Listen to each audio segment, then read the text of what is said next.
It's more back to work propaganda, dude. Like, working from home is no longer fun. It's time to go back to the office. Please speak for yourself. You would think that this whole article is satire, but it's not. America, your family misses you. This is like something that I would say in a skit. They haven't seen you for over a year, and it's time for a nationwide family reunion. Dude, did your boss like put you in a dark room and give you a bucket and say, write this or else or something? Like, this doesn't, I'm talking about your office family.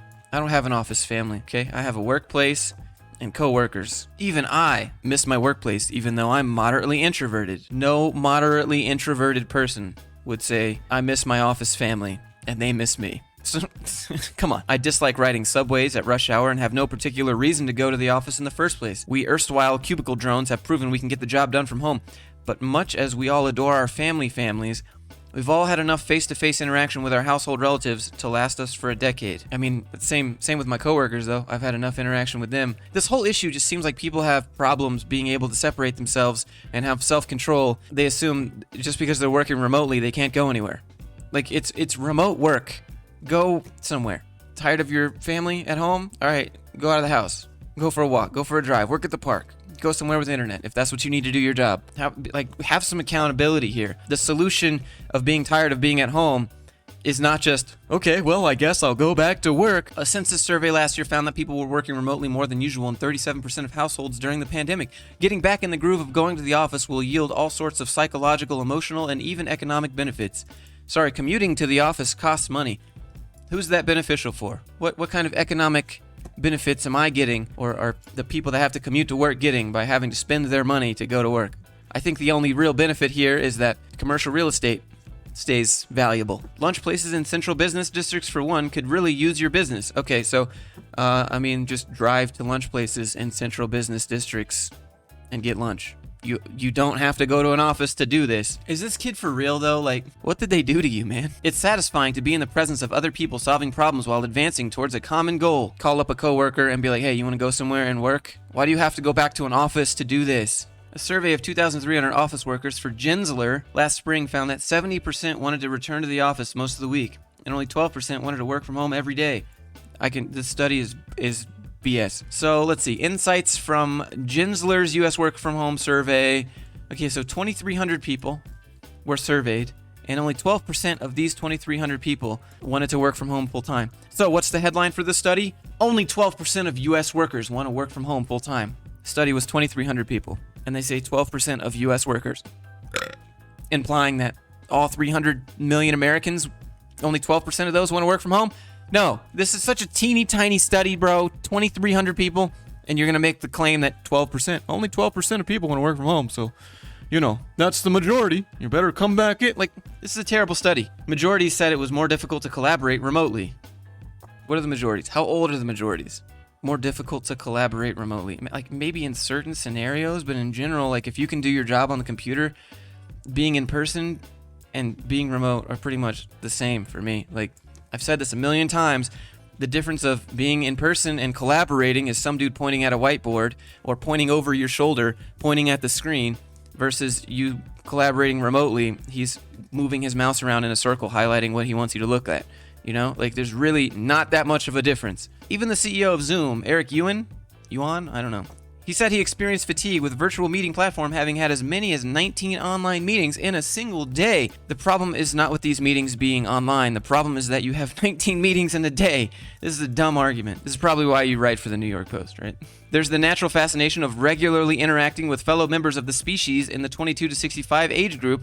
The geezer who stands around by the urn of chock full of nuts offering dad jokes for 6 hours a day. I don't care about that. I don't care about your water cooler talk. Just like, let me do my job, pay me my money, let me go home and live my life. I don't live to work. I work to live.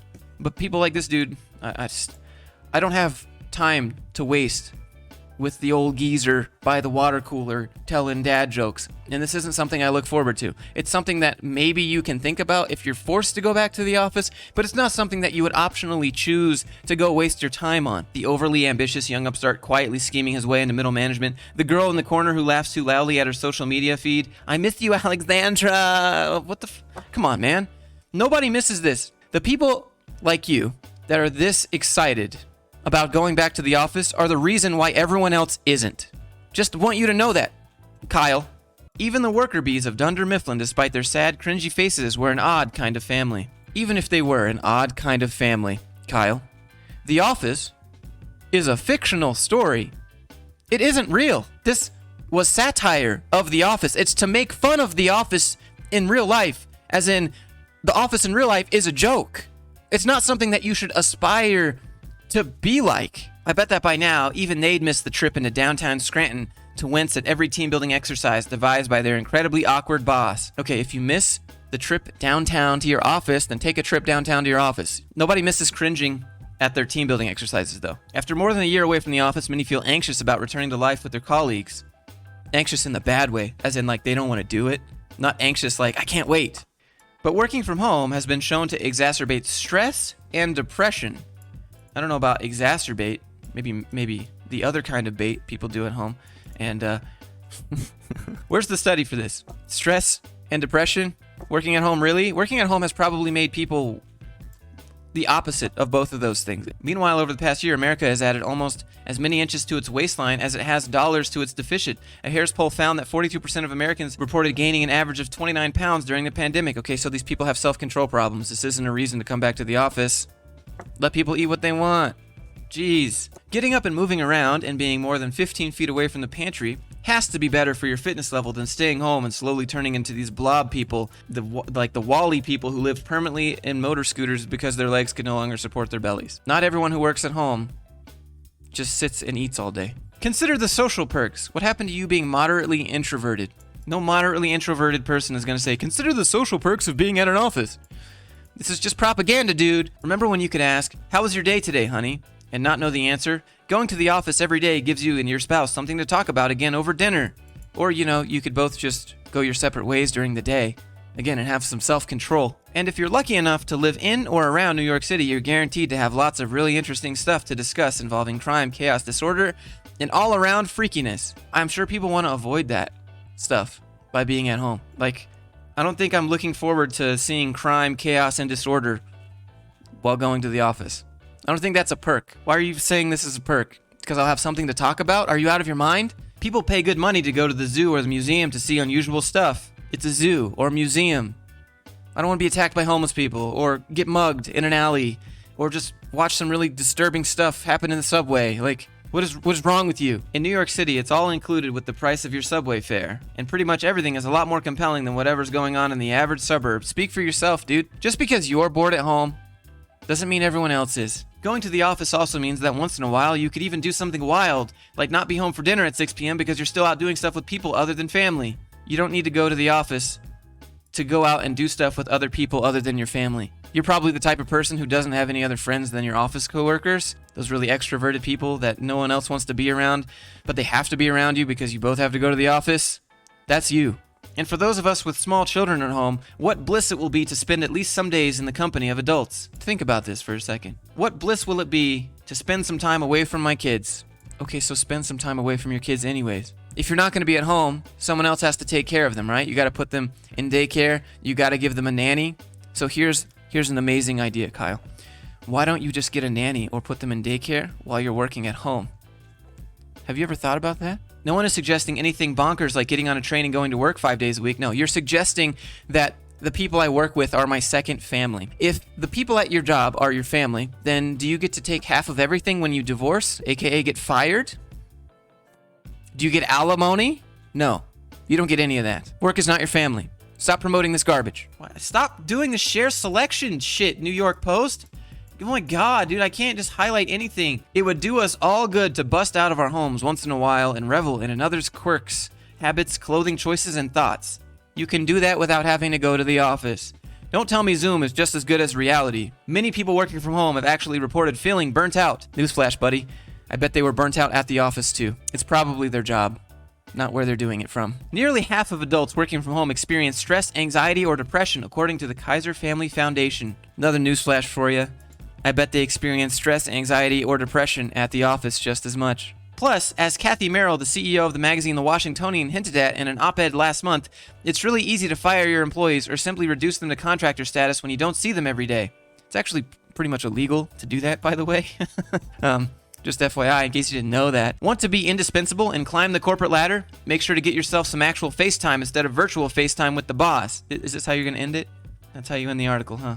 Well, here's another news flash for you. You don't get to control if you're indispensable. And commuting to the office doesn't make you indispensable. It might make you feel like you're loyal, but again, they'll throw you out and hire someone else cheaper that wants to do your job without even thinking about it. Clearly, you haven't experienced this yet. Make sure to get yourself some actual FaceTime instead of virtual FaceTime with the boss.